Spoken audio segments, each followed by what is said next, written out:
اپنے معاملات اللہ کے سپرد کیا کریں.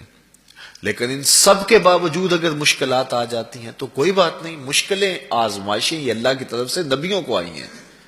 حضرت امام رازی نے لکھا ہے کہ مکے سے لے کر طائف تک 70 ایسے نبیوں کی قبریں ہیں جن کی وفات صرف بھوک کی وجہ سے ہوئی ہے. تو ہم ایک دن کا فاقہ آ جائے، تھوڑا سا کاروبار نرم ہو جائے تو بابوں کے پاس بھاگ کے اللہ کے ساتھ شریک ٹھہرانے لگ جاتے ہیں. کیوں؟ کس وجہ سے؟ آزمائش سہیں، برداشت کریں.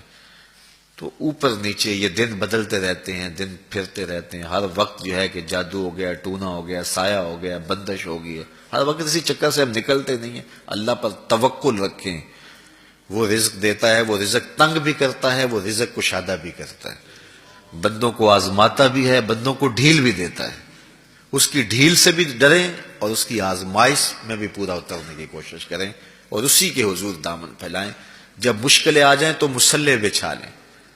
گھر کے بچوں کو بھی کہیں کہ یہ مشکل آ گئی ہے، لگتا ہے اللہ ناراض ہو گیا، چلو مصلح بچھاؤ. اگر بیٹیاں بھی نماز پڑھ رہی ہوں، نوافل ادا کر کے رب کے حضور دعا مانگ رہی ہوں، بیٹے بھی دعا مانگ رہے ہوں، چھوٹے چھوٹے بچے بھی دعا مانگ رہے ہوں، تو کیا اللہ خالی موڑ دے گا؟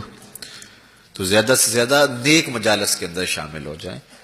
تو بالخصوص میں اپنے پیر بھائیوں کو پابند کرتا ہوں کہ آپ اپنے گھروں میں بھی پابند کریں، کسی بابے کے پاس نہ جائیں. یہ بڑے گندے لوگ ہیں، یہ سامنے اب چیزیں آ رہی ہیں، بڑے گندے اور غلیظ قسم کے لوگ ہیں. ان کی نظروں میں غلاظت بھری ہوئی ہے اور جو ہے وہ لوگوں کے ہجوم سے کبھی متاثر نہ ہوں کہ فلاں وہاں سے اتنے لوگ جا رہے ہیں. لا یصیر الباطل حقا بکثرت المتمسکین بہ.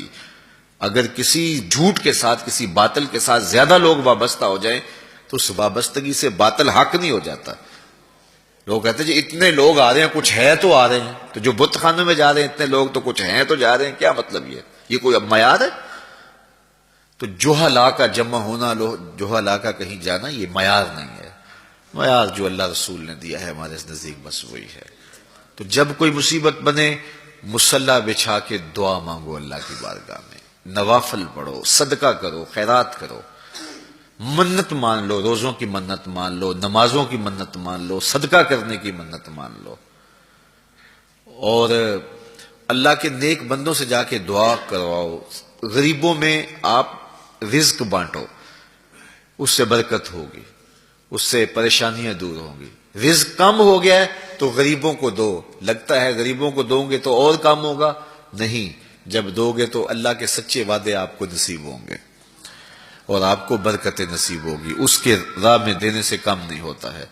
اس لیے میں خاص طور پہ یہ باتیں اس لیے کر رہا ہوں کہ ان دنوں کے اندر بہت زیادہ جو ہے وہ اس طرح کے لوگ ہیں اور مختلف جو ہے وہ چینلز کے اوپر ان کو سامنے لایا جا رہا ہے. تو ان لوگوں سے اپنے دامن کو چھڑائیں اور صالحین کی صحبت کو اختیار کریں. صالحین کی صحبت سے آپ کو نور ملے گا، روشنی ملے گی.